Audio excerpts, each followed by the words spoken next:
జిల్లా కేంద్రం వస్తే మెడికల్ కాలేజ్ వస్తుంది, ఇంజనీరింగ్ కాలేజీలు ఉన్నాయి. జిల్లా కేంద్రం చేసి రాజంపేటని ఒక మంచి నగరంగా తయారు చేసి అభివృద్ధి చేసే బాధ్యత, మెడికల్ కాలేజ్ కూడా ఇచ్చే బాధ్యత మాదిరి మీ అందరికి హామీ ఇస్తున్నాం.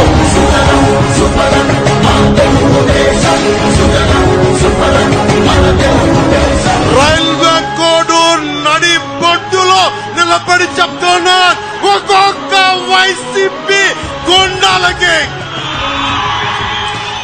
ప్రాణత్యాగం అలా వదిలేయగలను గుర్తుపెట్టుకో. కానీ సగటు మనిషిని బాధిస్తున్నారు మీరు, సగటు మానవ హక్కుల్ని కాలరాస్తున్నారు మీరు.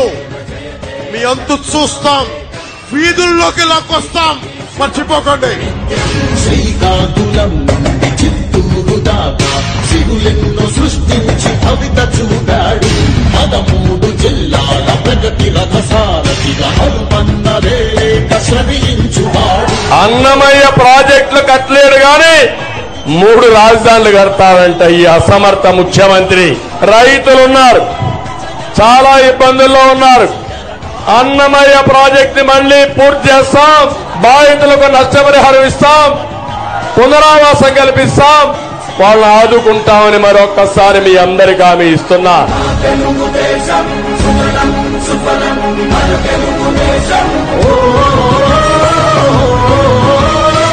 రాయలసీమ ఒకరి గుత్తాధిపత్యమా?